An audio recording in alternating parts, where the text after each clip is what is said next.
com a paz do nosso Senhor Jesus Cristo. Amém. É um prazer estar aqui hoje, poder compartilhar aquilo que o Senhor fez na minha vida. Gostaria de agradecer também a presença da minha mãe na fé, Eunice, missionária, a Rosa, missionária também, comigo.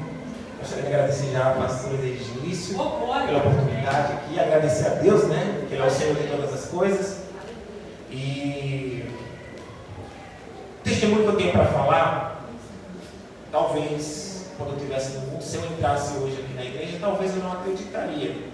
Talvez, assim como a sociedade ainda muito taxa que talvez até Deus não é capaz de mudar alguém na condição que eu era. Mas antes de começar meu testemunho, gostaria que vocês abrissem suas Bíblias em Ezequiel 11, 17 ao 20. Em Ezequiel, capítulo 11, versículo 17, diz: Portanto diz, assim diz o Senhor Deus: Eis de ajuntai-vos no meio do povo, e vos reunirei, e fará das nações onde fossem espalhados, e vos darei a terra de Israel.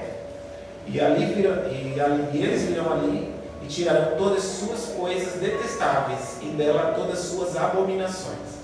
Eu lhes darei um só coração, e colocarei um novo espírito dentro de vós, e tomarei o coração de pedra para fora da sua carne, e lhes darei um coração de carne, para que eles possam andar nos meus estatutos e guardar as minhas ordenanças e as cumpri-las, e eles serão meu povo e eu serei o seu Deus.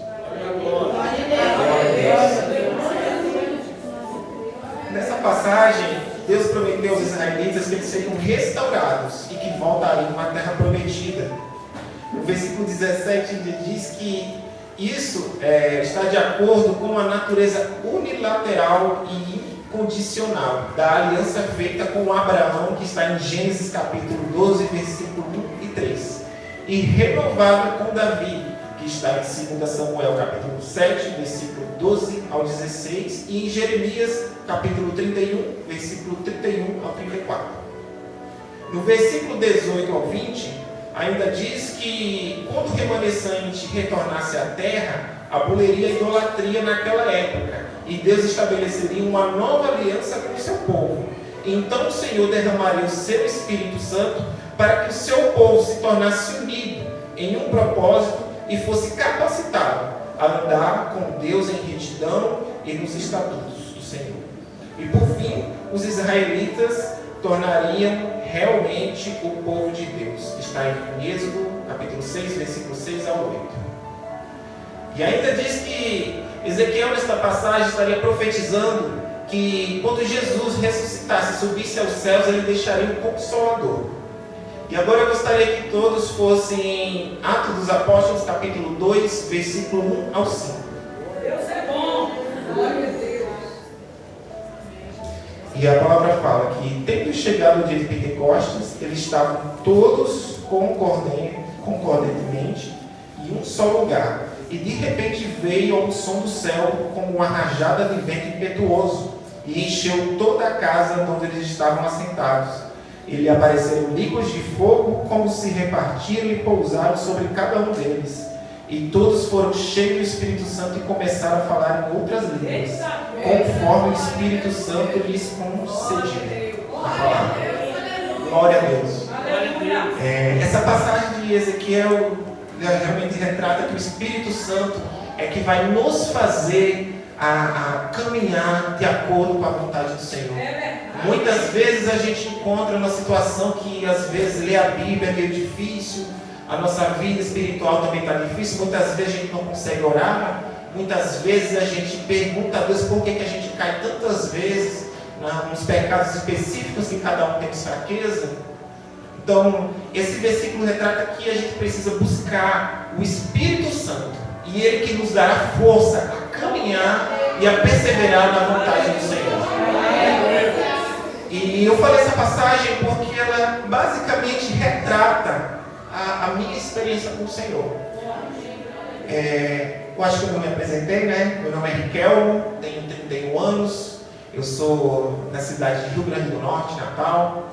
E a minha história é que eu acredito que muitas pessoas ainda não acreditam, mas que Deus possa dar uma nova vida, um novo mover, uma nova direção para alguém que vivia na homossexualidade. Fui eu. Aí eu comecei a buscar oração pelo YouTube. E nessas orações, eu lembro que eu cliquei em uma, eu estava com fone de ouvido e estava no chão, né? E aí a oração falava assim: se eu entregava minha vida a Deus. E aí eu falei: Senhor, eu cansei, eu desisto da minha vida. Eu dou ela para você porque já não sei mais o que fazer. E aí quando eu falei que eu entregava minha vida a Deus, cara, simplesmente eu senti um calor envolvendo o meu corpo, uma unção, um formigamento dos pés à cabeça. E foi algo que me tomou de tão forte que meu peito apaguei. Mas quando foi no dia seguinte, eu senti uma paz que transbordava.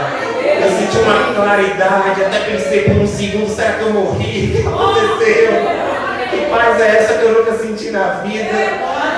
E depois desse dia, simplesmente, a depressão que eu tinha sumiu. Nunca mais senti depressão.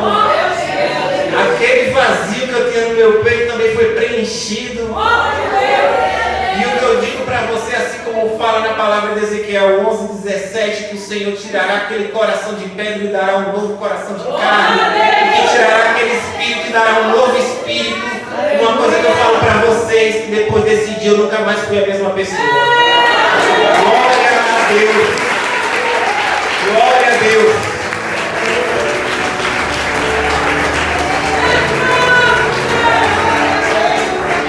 Louvado seja o nome do Senhor. Glória a Deus, aleluia. Gente, e eu até me emociono porque, como eu falei, eu achava que Deus queria que a gente só fosse feliz, mas que a gente vivesse do jeito que a gente queria. Só que simplesmente eu era uma pessoa que contrariava até a Bíblia. Eu dizia: não, a Bíblia foi feita por homens. Não, Deus quer que você seja feliz. Só que a palavra de Deus, simplesmente, as experiências que eu comecei a ter depois desse dia estavam ali escritas. E muitas vezes a gente julga a palavra de Deus dizendo: ah, foi feita por homens. Só que a gente esquece que Jesus, lá há 2 milhões de anos atrás, escolheu um homem que era um pescador para escrever uma das passagens mais importantes da Bíblia, Pedro. E como que um homem limitado, um pescador que nem conhecimento tinha, de poder escrever coisas que iriam acontecer 2 milhões de anos depois? E uma Bíblia totalmente inteligente. E o mais abismado eu fiquei é porque eu só comecei a buscar a Bíblia depois de quase 5 a 6 meses depois desse encontro. E tudo que eu vivi, que eu vou relatar aqui com vocês, estava escrito na palavra. De uma forma sobrenatural. E aí eu comecei a caminhar, eu comecei automaticamente a deixar, eu não gostar mais de ir para a balada. Aquela paz que dominava dentro de mim começou a se transbordar de um jeito que eu nem sabia, eu nem entendia o que eu estava vivendo. Eu lembro que eu conversei com uma amiga minha que era crente, ela não falou muita coisa, mas os olhos dela falavam tudo, da felicidade que ela estava sentindo de escutar o que eu falei. E aí eu deixei de frequentar a balada, deixei de beber, fiquei mais guardado, sem compreender muito o que estava acontecendo comigo, caminhando. E aí depois de alguns meses, porque quando Deus faz algo na nossa vida, existe um processo. Eclesiastes 3 fala que há um tempo determinado para todas as coisas. E aí depois de alguns meses, aos poucos, eu comecei a caminhar. E eu comecei a ver que, ser homoafetivo, viver uma mudança afetiva, para mim não era um problema. Eu não entendia que aquilo era algo errado. Porque a cultura do mundo diz que não é. Só que eu também nunca tive um entendimento, ou ninguém nunca me falou que era um pecado específico. Mas que se é um pecado, a misericórdia de Deus é para todos, porque ela veio para mim.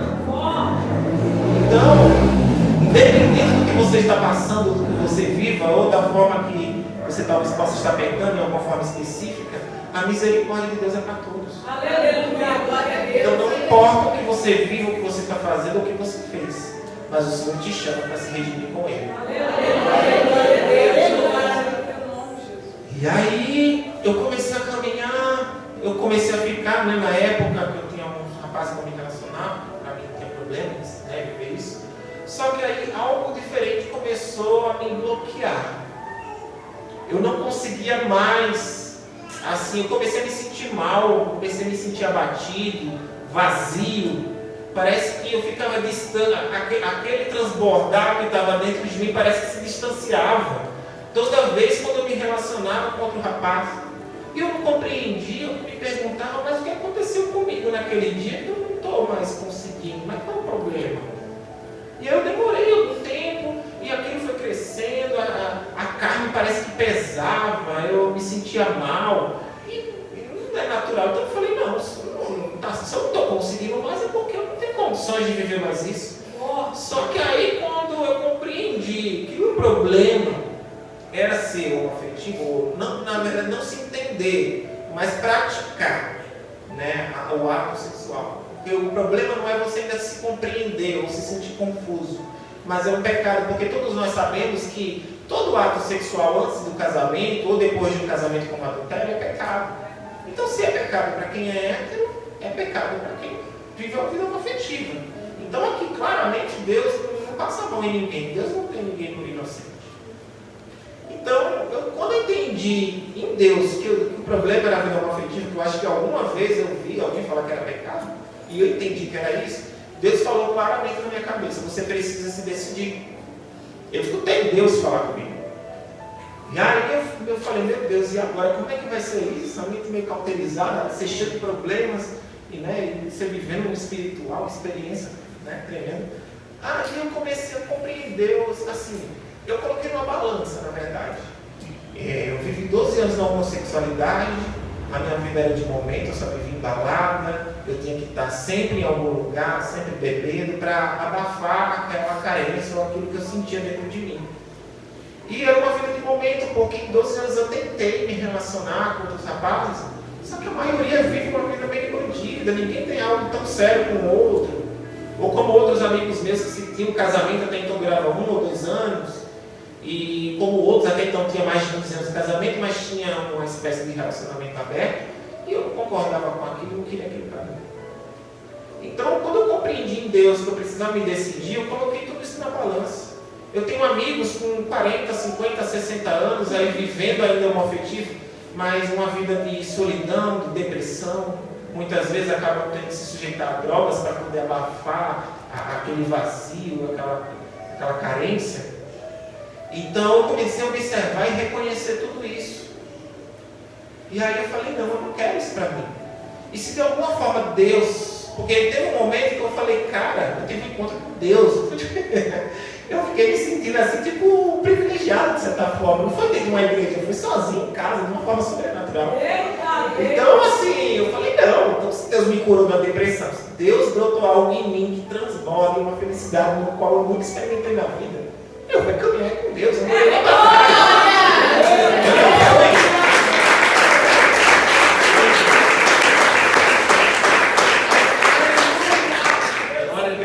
Eu não fui como a esposa de Ló que olhou para trás quando Sodoma foi ser destruída.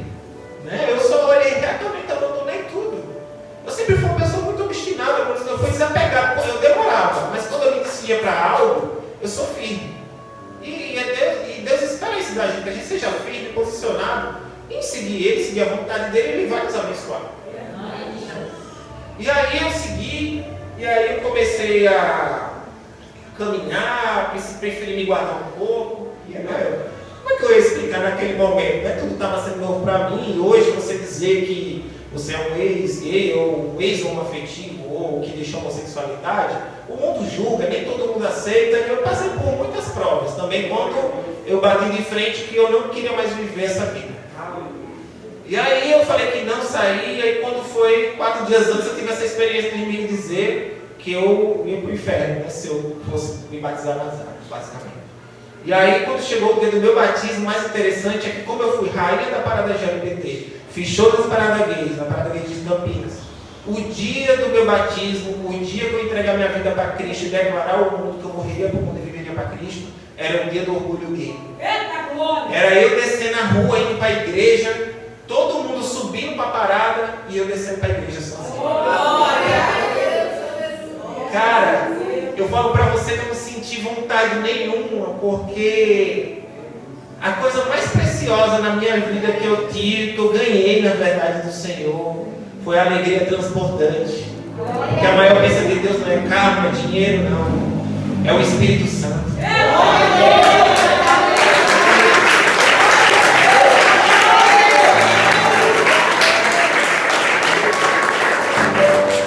E eu lembro que quando eu batizei nas águas foi incrível. Eu não tinha ninguém da minha família perto, porque eu vivo sozinho em Campinas, mas foi a experiência mais linda da minha vida. E no dia seguinte, eu tive uma experiência muito linda. Eu saí de casa, sentindo aquele transbordar, parece que tudo estava muito claro, eu andava na rua, parece até que as pessoas andavam um pouco mais lento, e eu olhava, meu Deus, o que é isso? E aí eu coloquei uma música evangélica que eu estava escutando na época. Do nada eu comecei a chorar de uma forma transbordante no ponto de ônibus, e eu falava, meu Deus, o povo vai dizer assim, esse menino é doido. O que está acontecendo com ele? E eu chorava com uma alegria tão grande, e Deus falava tipo assim comigo, tá vendo isso que você está sentindo? Você vai sentir aqui comigo. E era um tamanho de grão de areia. Né? Glória a Deus. Então, olha, eu não sei vocês, eu não sei o que vocês possam estar vivendo, o que vocês possam estar passando, ou que vocês talvez se apeguem, ou algo dificulte a sua comunhão com Deus.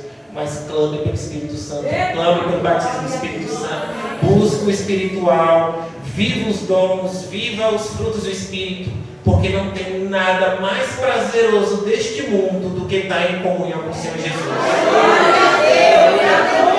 Glória a Deus, glória a Deus.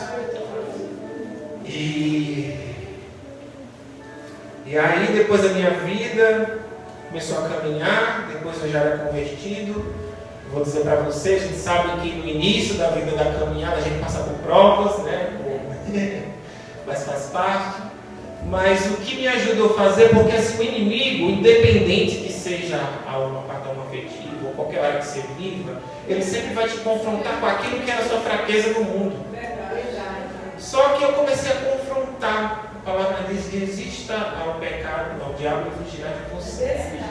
Quando eu entendi porque eu era posicionado, eu dizia assim: não, mas eu não quero viver isso, porque uma frustração, parece que às vezes algo tocava no meu rosto assim, e parece que me forçava às vezes olhar para o rapaz. Eu me senti mal com isso, porque eu não queria. Eu fui muito sincero com Deus quando eu falei que eu queria. Só que aí essa mesma pessoa que eu olhei, pouco tempo depois, quando eu resisti, eu orei, repreendi, que eu senti que era espiritual, sem entender, eu não tenho nem conhecimento, mas Deus me deu uma sabedoria nessa hora. A mesma pessoa que no momento eu me senti frustrado perto desse rapaz, quando eu pensei perto dele, não senti foi nada. E aí eu comecei a caminhar e entender que a minha caminhada, tipo assim, eu sou muito sincero.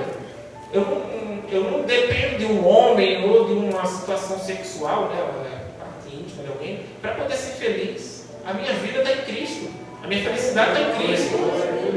Então, eu comecei a ter amor próprio comigo mesmo, eu comecei a me valorizar. Eu quero ter pessoas que estão ao meu lado que me façam bem. Eu quero realmente casar com a moça, eu quero ser feliz. Eu quero ter alguém que me ame.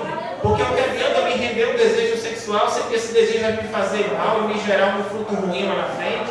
Então eu acredito que a gente tem que ser racional na nossa vida. Os desejos do mundo não podem dominar a nossa vida. A carne vai te inclinar para o pecado, mas teu espírito se inclina para Deus. Então eu comecei a entender, a compreender partes espirituais. Eu tive experiências que o Senhor me mostrou coisas. E uma coisa eu digo para vocês, gente: busque ao Senhor, clame pela presença dEle, entregue sua vida a Ele, porque a gente vê tantos sinais acontecendo no mundo, destruições. Mateus 24 fala: nação contra nação, haverá fome, pestes, e a gente vê acontecendo isso nos dias de hoje. E uma coisa que eu falo para você, em Lucas 18:8 fala: será que porventura quando o Filho do Homem vier encontrará fé nesta terra? A pergunta que eu quero fazer para vocês hoje: vocês têm fé ou crença? Meu Deus! Crença é a expectativa do que Deus vai fazer para você. E você trata Ele como um gênio da lâmpada, e Ele tem que ser o seu servo e fazer a sua vontade. Ou vocês têm fé. Fé não é somente crer, mas sim buscar e viver a palavra de Deus. É a gente que quer se submeter a Deus, porque no momento que a gente quer seguir as nossas próprias vontades, os nossos próprios desejos, a gente desconsidera aquilo que Jesus fez na cruz. Porque Jesus não morreu para que a gente vivesse de qualquer forma. amor em nos salvar de uma condenação que já é para o mundo, já é para todos. E o único caminho da salvação é através de Jesus. Ele irá nos justificar diante de Deus. Então, Deus começou a me chamar, começou a queimar no meu peito, porque eu sempre fui convicto, eu nunca gostei de injustiça ou de preconceito, e eu comecei a passar por preconceito, as pessoas começavam a me zoar, dizer que esse não existe, que eu estava sendo induzido pela palavra de Deus ou pelos pastores, mas não, eu tive um encontro pessoal com Deus, o Espírito Santo, a própria voz de Deus veio na minha cabeça, e Deus falou que era necessário eu mudar de vida. Então, eu vou falar para vocês que eu tive uma experiência com Deus, porque como eu falava, quando eu era do mundo, eu falava que a palavra de Deus foi feita por homens. E teve uma experiência depois de convertido, que num sonho, Deus me mostrava uma palavra específica para mim, e eu acordei sem entender nada de ver uma palavra, assim, parecia ser bíblica, né? E quando eu fui buscar na palavra de Deus, estava ali. Antes mesmo de eu ler, eu não conhecia essa palavra. Então, como que eu tenho um sonho que Deus me revela uma palavra e simplesmente essa palavra que eu vi no meu sonho, quando eu fui buscar na Bíblia, estava ali, antes mesmo de eu ler. Então, isso é Deus testificando que a palavra dele é a verdade e que devemos seguir o Evangelho, porque fé não é você crer, mas é você seguir a vontade de Deus, para você reconhecer o que Jesus fez na cruz por nós. Porque uma coisa que eu confirmo para você, o Senhor pode todas as coisas. Eu fui curado na depressão, eu tive uma mudança de vida na qual o mundo não acredita, mas Deus tem o poder. E nada